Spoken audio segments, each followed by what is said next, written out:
of course that's who I do it for. Don't get under my skin when you on my bad side for. Meet me at the top, meet me at the top, whoa. Meet me at the top, meet me at the top, whoa. Girl, let's go. Oh, in that water, girl, let's flow.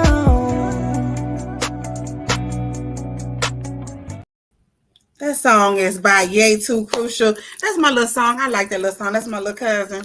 Y'all go look up Yay Too Crucial on Instagram.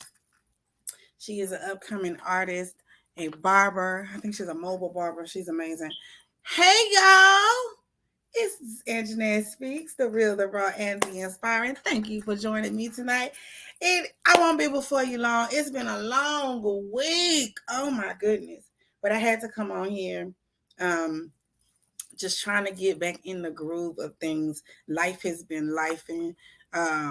And I just wanted to come on and just have like a random conversation about a random assortment of things.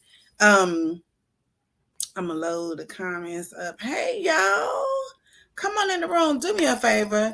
Like, share, and subscribe to whatever platform. If you are on Endure Entertainment's platform, or if you are on Anjanette YouTube page, or Anjanette Speaks Facebook page, or the Endure Entertainment Facebook page, wherever you are, like, comment, and subscribe, y'all. Like, comment, share.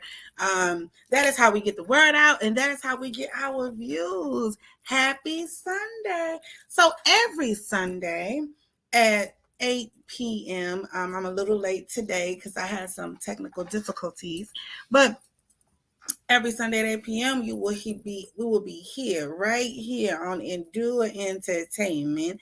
Anjanette Speaks. We're going to talk about everything. When you think of when you think of Endure Entertainment, think of clean entertainment. When you think of clean entertainment, think of Endure Entertainment. Anjanette Speaks. The real, the raw, and the inspiring. Let's get into it. So what has life been doing? What y'all been doing? Hey, Johnny, what y'all been doing? What y'all been doing? What y'all been up to? Last week we talked about, all sorts of singleness and being submissive, and that's being my friend, my co-host. We come on and we talk about all kinds of things. So today I'm just gonna have a random conversation. I got a couple of things. I actually got a list of things I'm gonna talk about. What? After that got a list? I got a list. So my dad passed away April the 16th. And I don't think I've ever shouted. Hey, Johnny. I don't think I've ever shouted for someone to pass away the way I did with my father, because he suffered, right? And he wasn't in a good place. And so I'm glad that the Lord opened his arms and took him to glory. I'm glad that he is no longer suffering. I'm glad that he is in a better place. But nonetheless, it doesn't stop me from feeling like, for real? So my daddy ain't gonna ever come to the door no more? Ever? Like, never? And I have this concept where when people die in my family I love, I say that they moved to California, and it makes me feel better. Even though I totally understand transition, it just makes me feel better when I say they've moved. They moved to California, and I'm like, okay, well, they moved to California. It's cool, no big deal, right? No worries. And so that's the ha the joke, right? So my dad is in California. He won't answer the door no more, and I think that's the sobering thing. So I'm going to say this because I don't know who's watching this and who will watch the replay. If you're watching the replay, hit replay on the comments. But I'm going to say this to you, just something that I've learned, right? We only have one, right? We only have one mama. We only have one daddy.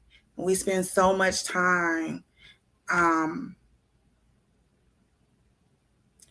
not forgiving our parents for the things that they didn't have the tools to didn't do, whatever, right? You didn't die. You still here. And you can start over and heal and do the things that you need to do to heal, right? And so I would encourage someone that's here that maybe is not talking to their mother, not talking to their father for some stupid reason. Once they're gone, they're gone. You don't have them back no more. They're gone. There's no getting it back. There's no reconciling. There's no talking to them. No, they're gone. Gone. And so and I don't care who it is, auntie, cousins, brothers, sisters. Man, reach out to your people and love on your people, because the saddest thing is you didn't get to do and say the things that you wanted to do and say. You didn't get to go be with your mama on a Saturday because you mad at her for some stuff that she did when you was 12 and 13 years old. Like, seriously, nobody is discounting those feelings that we have, right? But get over it. Because there's nothing like that person being in a casket or whatever and you can't get over it, right? Luckily, my father was able to have some reconciliation even on his deathbed with my brother and my other brother too. Like, it's just been a whole big reconciliation. It's been a whole big thing. And learning from my dad when he lived with me the last 4 months of his life, I learned that he's a very forgiving man. And that's where I get that from. Of course, I'm trying to manage my forgiveness, because what you're not finna do is run over me. But my dad is a let it go dude. Let it go. I don't worry about it. Let it go. Let it go. Let it go. He's had to learn how to let it go, right? He was always on the let it go. Let it go. Nigga, just let it go. Just leave it alone. Nigga, don't worry about it. Just leave it alone. So he's that guy, and his spirit permeated in that memorial where the sermon was let it go. My brother's talking about letting it go. And it was beautiful. And it's just hard to wrap your mind around the fact that your daddy is gone. Like, where he going? What you finna do? But like my son said, we don't want him back. God, I don't want my daddy back. He's gonna be in the condition that he was in. I don't want him back. So that's that. I said all that to say, hug on your people, love on your people. And we say it, and you hear people saying it when they lost somebody, but losing a parent hit different. Losing a child hit different. You can never get that time back that you spent mad, upset about something stupid. Stupid. So get yourself to a place where you can forgive. You can forgive, you can forget, you can move forward in your life and do what you need to do to be a productive citizen and get that up off you. Because there's nothing like it. It's horrible. It's horrible. It hurts. They're not coming back, y'all. So, again, I'm driving it home as preachers do. Forgive your people. Forgive your mama. Forgive your daddy. Forgive your daughter, your cousin, whoever. Because once these people are gone, you realize how stupid your grudge was. Stupid your grudge was. So that's that. All right, so random conversation. Y'all ready? So TikTok. I was on TikTok scrolling, and I was gonna try to save the video, but I lost it in the scrolling, right? But anyway, so I was in TikTok. This dude had a podcast, and they were talking about single mothers and how single mothers are buying, single women, period. Single Black women are buying houses. And so I did a live, or did like a video or whatever. You can't address that in 10 minutes or 5 minutes or 3 minutes, whatever they give you. And so I'm just going to say this, like, and we're going to talk about this. Single mothers buying homes. What exactly is wrong with that? Please, somebody tell me. I'm confused. What's wrong with a single mother buying a home? Nothing. Nothing. Nothing's wrong with it. Why would a single mother buying a home be a problem? It wouldn't, right? Hey, Jermaine, how are you? I don't think nobody's on here. It's just me and you. Anyway, I think somebody's on YouTube or Internet Speaks. Hey y'all. So listen. Um right. So listen. A single woman does not have to wait. Hey D, does not have to wait until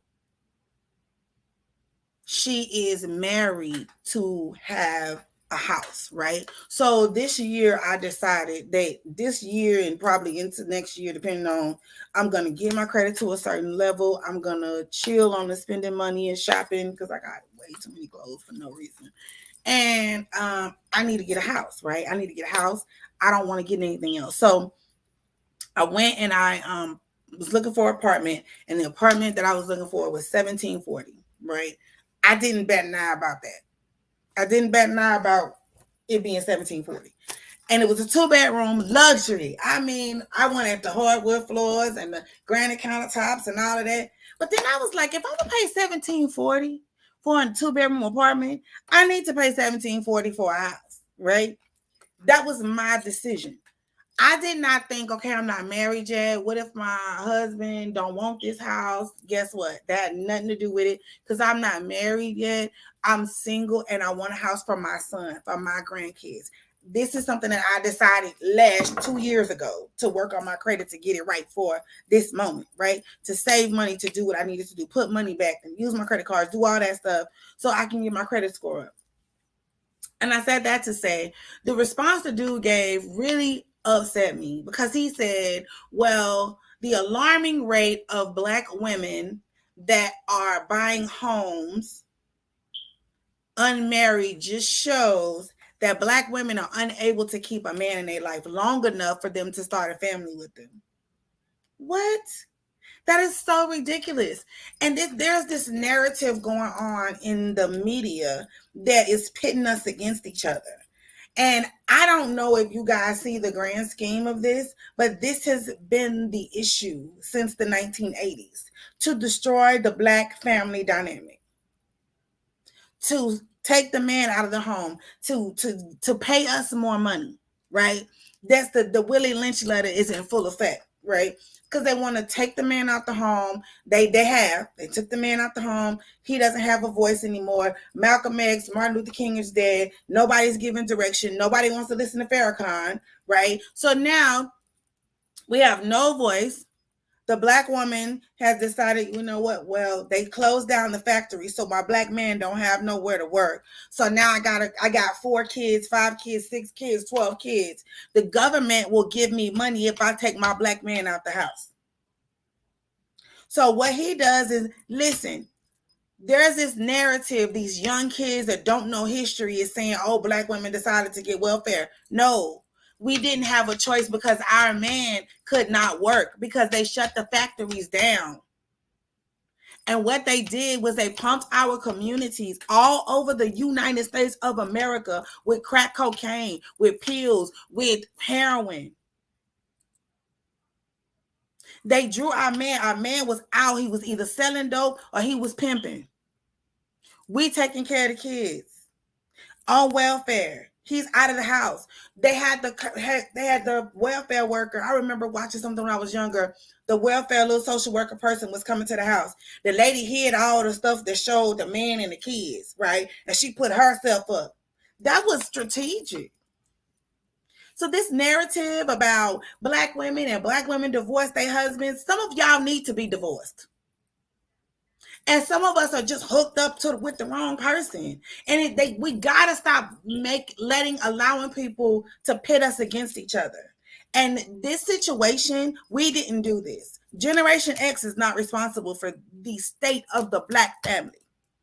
We didn't do this. This is the baby boomers, right? This has nothing to do with us. We gotta fix it. The generation, what was that after us? Millennials, they get it.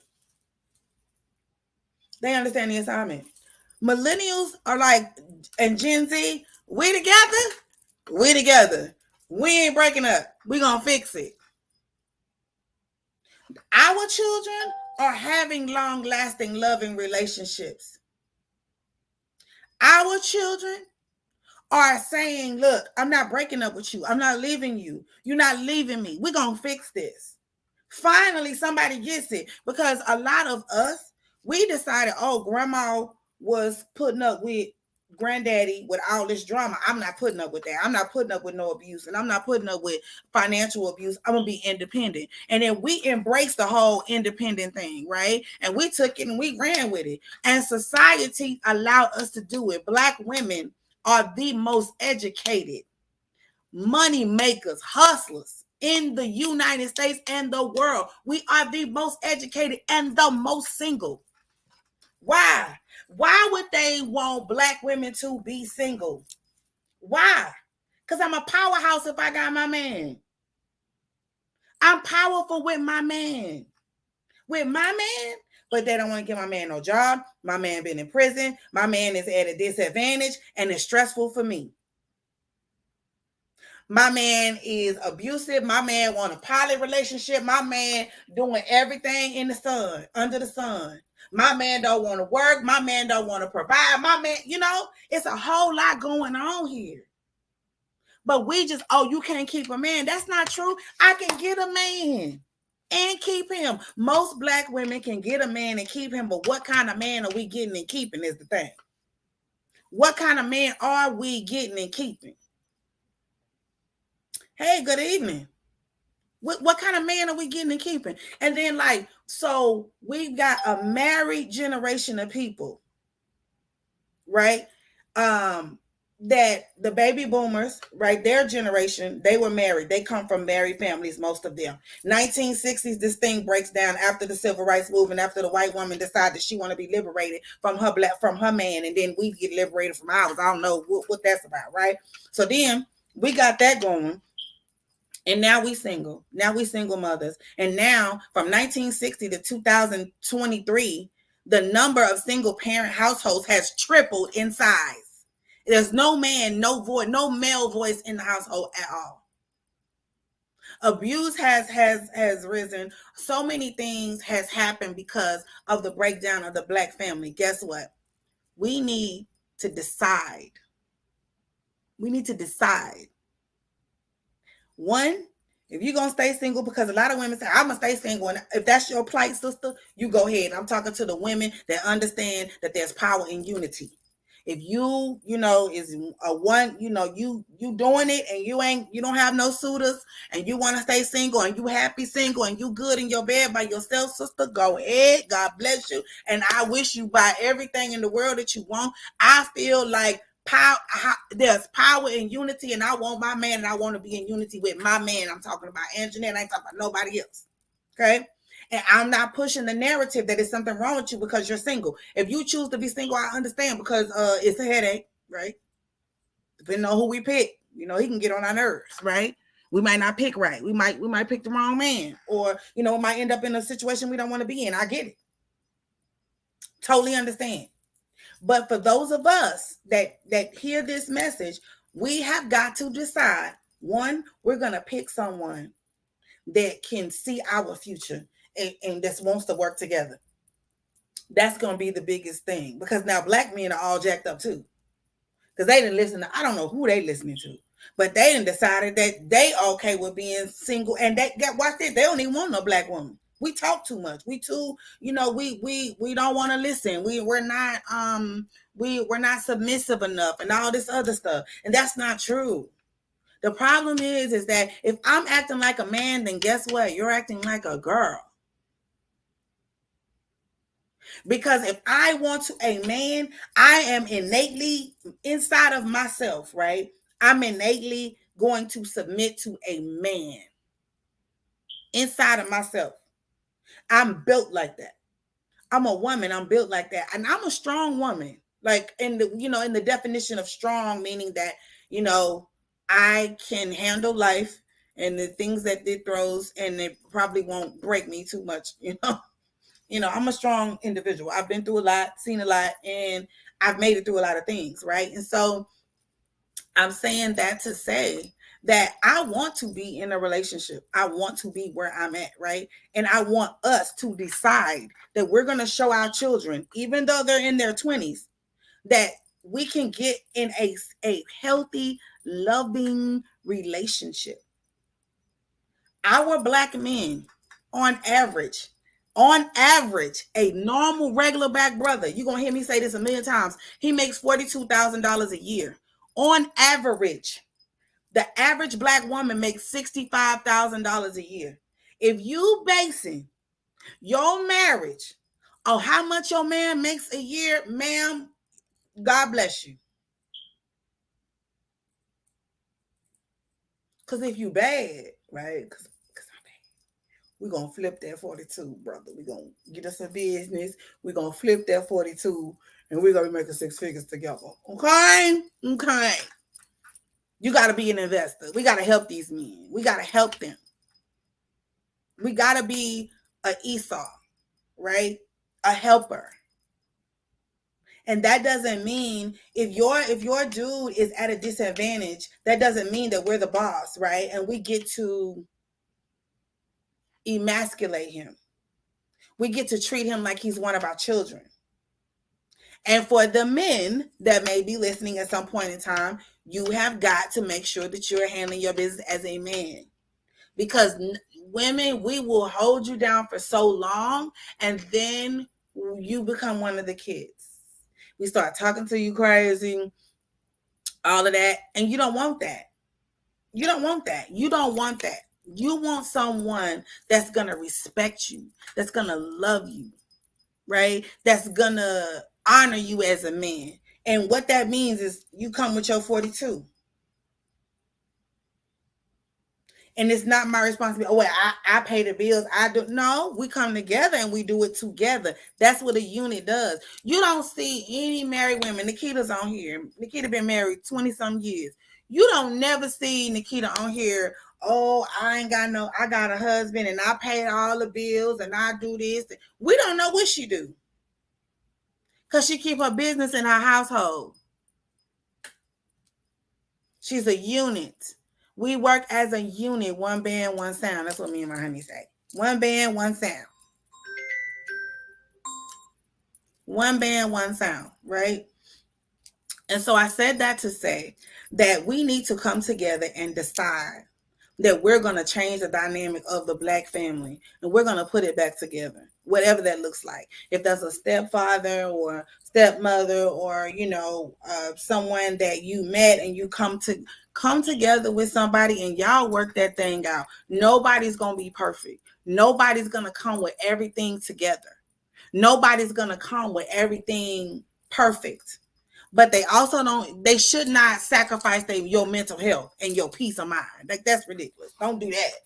But if they come into your life and it's somebody that you can see yourself starting your life with, don't be scared and don't be listening to people and all of that. Like, don't listen to what other people say, because there is nothing wrong with a Black woman buying a home for her man, right? Or buying a home with the idea of, I might get married one day. Like my sister friend, she told me, she said, I bought my house with a man in mind.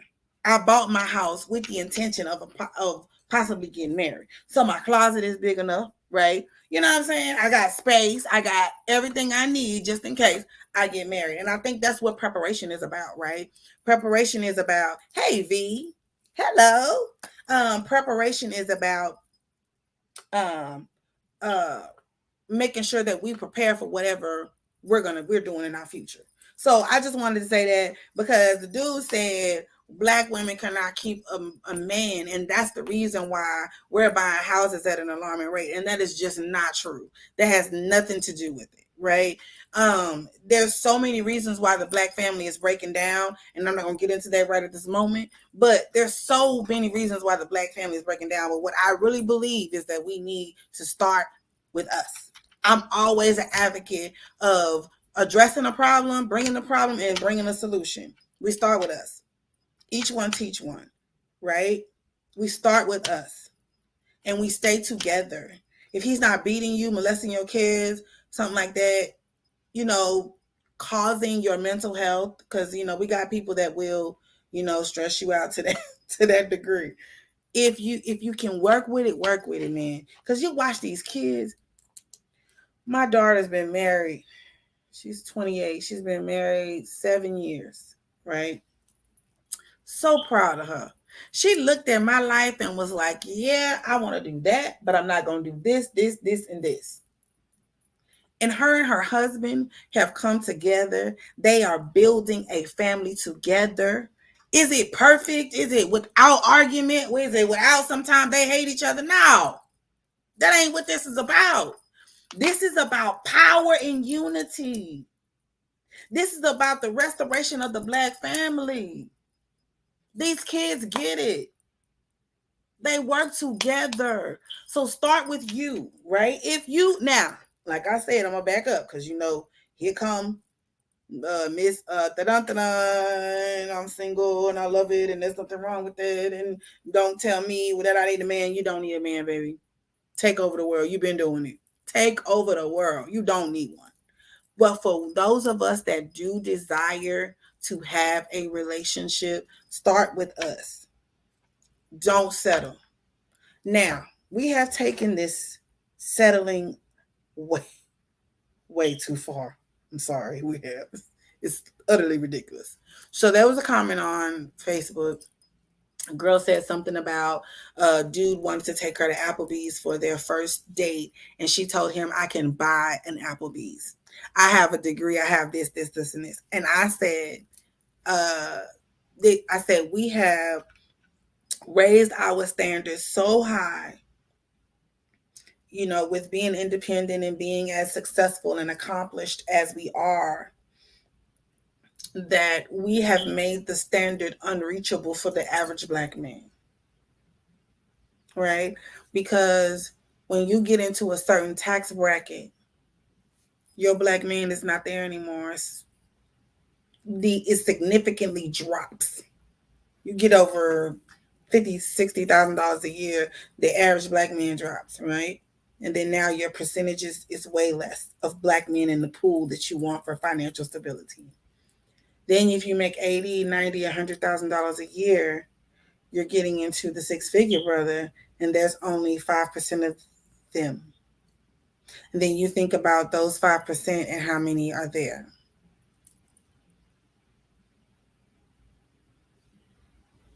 What was the purpose of her saying that? What part?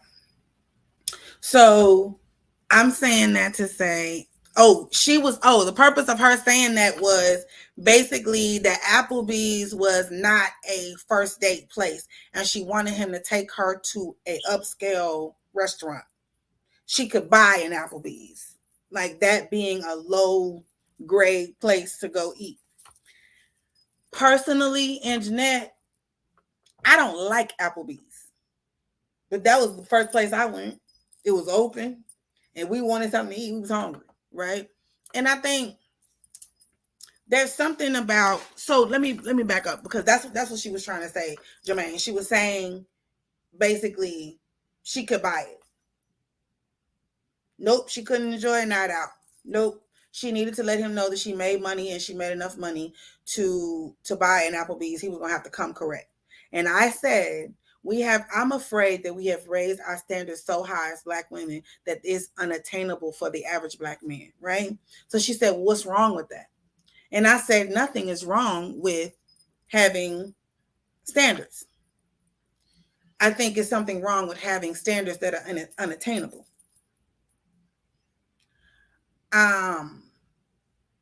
I think men that approach us, right, they may say to themselves, she's out of my league.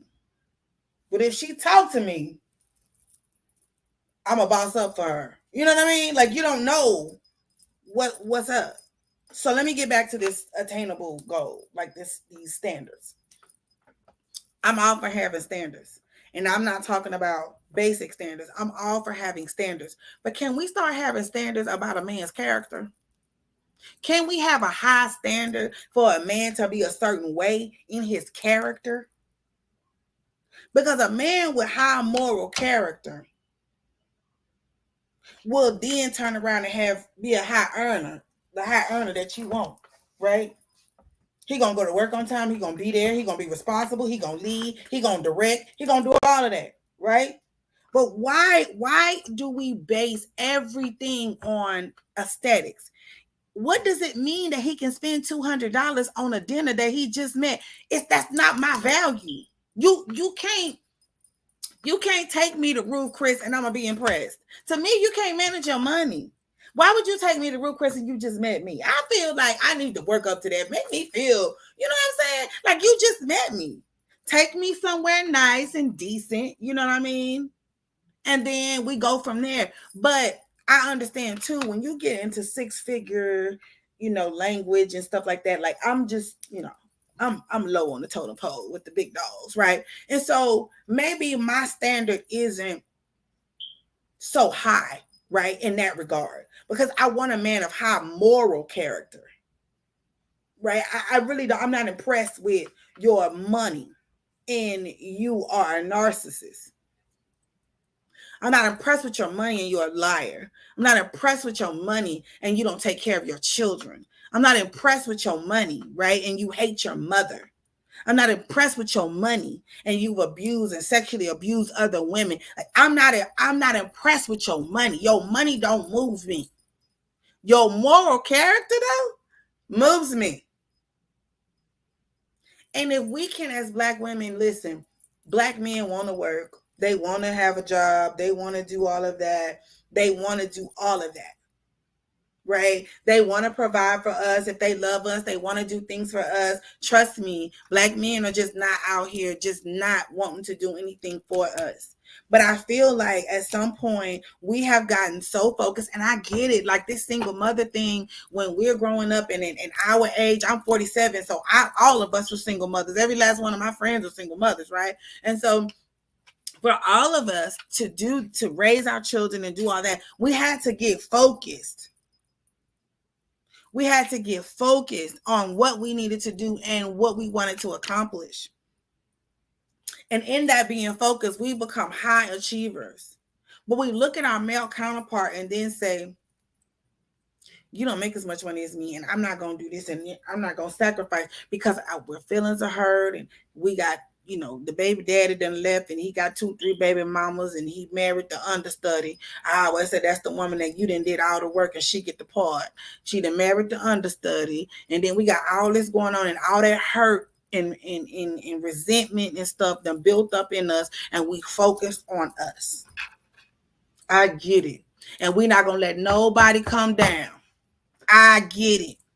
You're not going to bring me down. You're not going to distract me. I know what you're here for. You're not going to, because I've been hurt. I get it. But when are we going to decide that we want to restore the Black family? We want that unity to come back. And do we not see the way that our children are being raised, that there is no male voice in the household? Do we not see? I'm a teenage what they call a pregnant mother. I'm a teenage pregnancy mother. I got pregnant at 17. Now, did I have my daddy? Yeah. I knew where he was. Was he a voice in my life? No. Was his absence a reason why I got pregnant? No. I got pregnant out of sheer boredom because I wanted somebody to love me. That had nothing to do with it. I am not the typical case when it comes to these kids. I just purposely had these kids for no reason at all because I wanted them, period. So, and that's me. Like, I got control issues over my life and my feelings and situations. I want to control the narrative. And so when my children, I decided I wanted a baby. My mama didn't let me play sports, and she didn't have no money to get the little physical that we had to get. And I was like, I'm gonna go have sex. Mama said, don't get pregnant. That's exactly what I did. I got pregnant. So then I ain't planning this. You know how many of us it is? All of us had babies at 18, 19 years old back then in 94. All of us. And we all single. Ain't none of us ever married that man because we wasn't thinking like that. Our parents were single. We wasn't thinking like that. All of my friends, all of us that had children, it's at least 5 of us that we grew up together. We all had kids. And I know that's the inner city story, right? We all had kids. So what I'm saying is now that we know better, we got to do better. Dude, let me tell you something. I don't want to be in my 50s dating. That's crazy. I ain't tripping on nobody that's dating in their 50s. That's got to be hard. I don't want to do it. Listen, I'm 47 years old. I do not want to be. Jermaine, do not put me out here at 50 years old. Please, just don't. Don't. I do not. Listen, it's cool if I have to, right? If I have to, it's cool.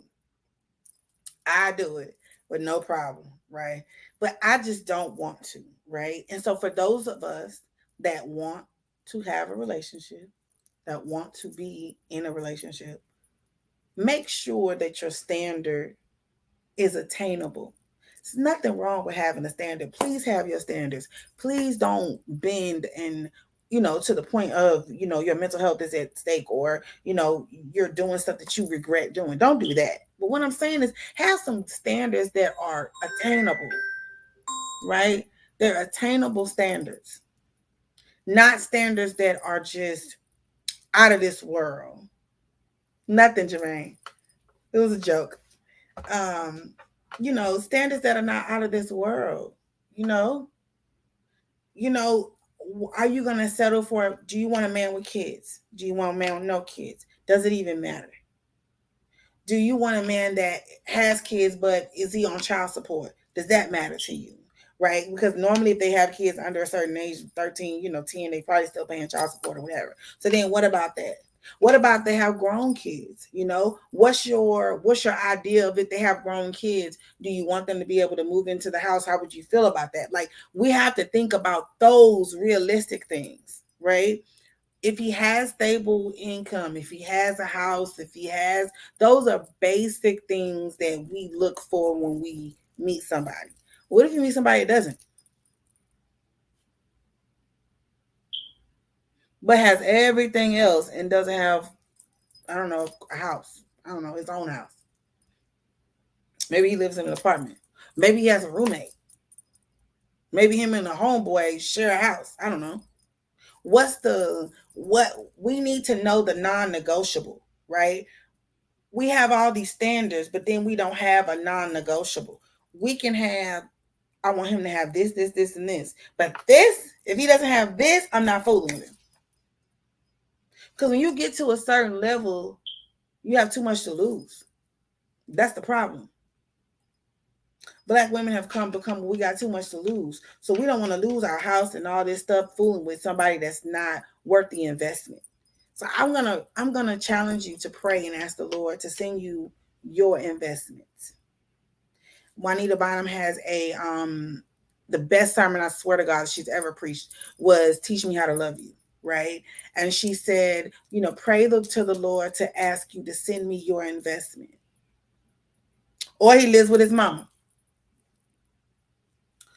Send me your investment. Send me my investment, Lord. Lord, send me the man that you want me to invest in. What does that mean? Does that mean invest your money? No. Maybe, but no. It means send me somebody that I can invest my heart in. Send me somebody that I can invest my time and talent in. Send me somebody that I can pray over. Send me somebody that I can love. Send me somebody that I can change the direction of his life. Send me somebody that I can invest in, that I can be his Esau. Right? I can be his help. I can help him get to the next level. Not for him to turn around and go be with somebody else. Because if God sent him, he ain't going nowhere. You can bet your bottom dollar he ain't going nowhere. If God sent him, he ain't going nowhere. So ask the Lord, for those of you that that want to make, ask the Lord to send you your investment. Who God has put you through all this stuff, life has put you through all these things. You now have things that you can invest in somebody. There's a man out there waiting for your investment. There's a man out there waiting for your prayers. You know, you've been up 5 o'clock in the morning praying, Lord, please, Jesus. It's a man that's going to be like, yes, ma'am, pray for me. Woo, I need it. You know what I mean? It's a man out there that is willing and, you know, to have you invest in them and watch them. Watch this. And he invests in you back. For those of you I call them the it work both ways preachers, because they love to say it works both ways. We get it, right? We want someone that invests back in us, that has something to invest back in us. Oh, thank you, baby. And so, you know, like, it's a difference when you can invest in your investment instead of investing in your pearls to the swine, or investing in what I call a trash can with holes in it. All your investment, you investing in this man, speaking over this man's life, you know, doing whatever. I don't know, buy him a suit for an interview at a corporate job, create a resume for him, apply for jobs online. You doing all this, and all it is just going and seeping through the holes in the trash can. You just empty. And you just full. And I get it. We do it so much, but we're not asking God for the investment. We're not asking God to do it. And you know, there's 2 things I'm going to do. I'm going to have you be accountable, and I'm going to tell you to pray. And ask the Lord, what do I do? What do I do? How can I invest in someone? Now, let me talk to the ladies that's single and saying, you know what? I hear what you're saying, but ain't nothing wrong with me being single. I'm going to live longer. And I'm going to drink my wine. I'm going to go on my girls' trips and leave me alone. I don't want no man. I done dealt with that. I done did that. Or there's nobody out here that meets my standard. Or that, you know, I cannot tell you you're wrong. You have the ability to choose how you want your life to go. But I do want to admonish you that if you do somewhere in your heart want to be with someone, but you've just been so disappointed and so hurt and so heartbroken that you decided to be single, I admonish you to pray and ask the Lord to send you your investment. This is just a random conversation. I'm just talking about a bunch of random stuff. Just some things that I encountered over the time that I have been here.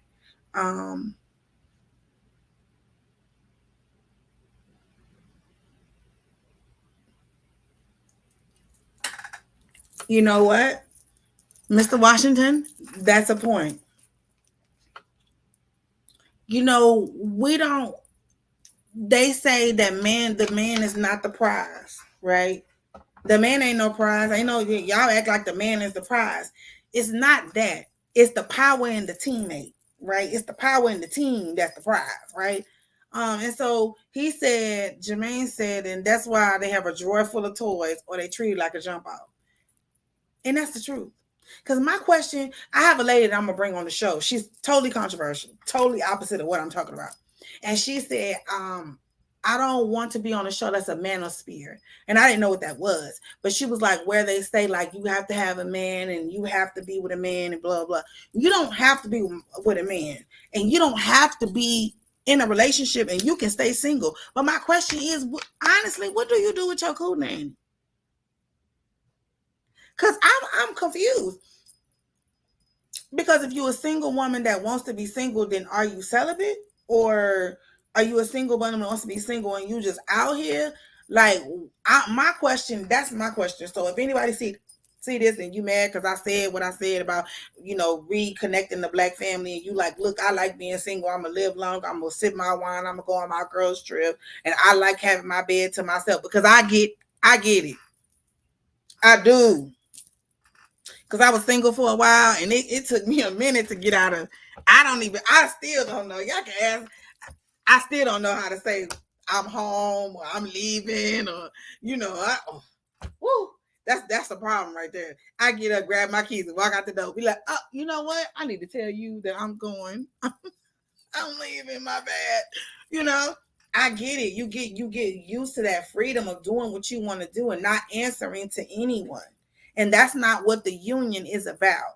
And we have so many things like control issues and daddy issues and mommy issues and all of these things that come into the dynamic of the relationship, insecurities and all that stuff. You know, I'm insecure about a whole lot of stuff. At least I was. And then, you know, like Jermaine had to come in, hey, reassure me a lot. And I told him, hey, you know what? I don't really want no man because I know I'm a lot of work. I'm a lot of emotional work because I've been damaged and disappointed and hurt and all that. And so I was like, I don't want to do this to you. This ain't right. And I get somebody being like that. It's easier to choose being single and just kind of learn how to deal with that versus trying to learn how to open up and trust another man that may potentially hurt your feelings and crush you again. But I tell you that you are stronger than what you think you are, right? And it is what it is. Just enjoy the experience if you find somebody. So for the single ladies that are, I just want to know what y'all do with y'all cool name. Do you have a guy that you mess with every now and then? Like this one guy, two guys, three guys, toys? What we doing? You celibate, sold out to Jesus? Talk to me. What do y'all do? If you have decided in your life that you are going to be single, and there is nothing wrong with that. That's what you want to do. There's nothing wrong with that.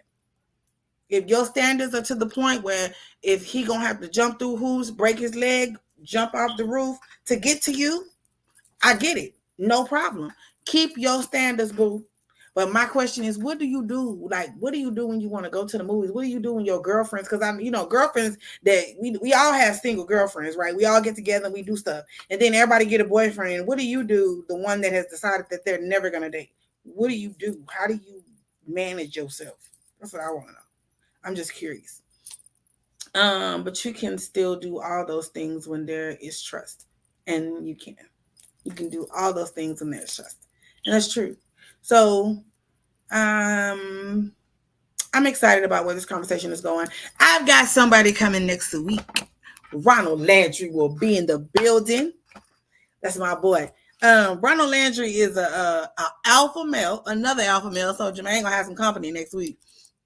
He's coming on, and I think we're gonna title this "Shut Up and Listen," because this is about to be he gonna ruffle some feathers. So we're gonna welcome Ronald Landry to Internet Speaks next week. Woo, woo, woo, woo. So I'm gonna make a flyer, get it advertised out. Y'all look for it on Tuesday. We will be here Sunday at 8:00.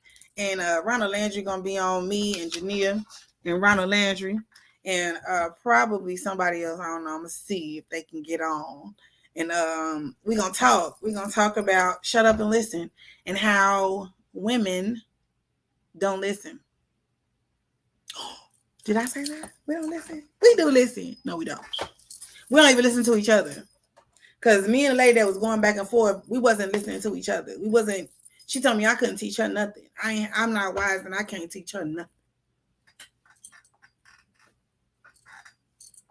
She 41 and she know better. So she gonna be on here too. I told her to come on here because I need somebody to argue with.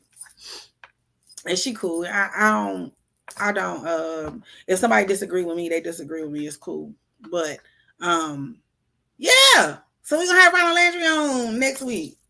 So y'all come and join me next week, Sunday at 8 p.m. We're going to talk about, and it's 9 p.m. Eastern Standard Time and 7 p.m. Pacific Time. I almost said Pacific Time. So y'all come join me.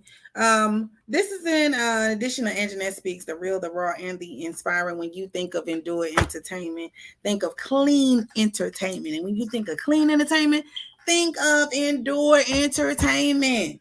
We are here again every Sunday, 8 p.m. from 8 until about 9 o'clock. We're a little late today, but I appreciate you staying with me, rocking with me, hanging out with me tonight. Y'all have an amazing night. Have a good night. Have an amazing weekend. We will see you Sunday.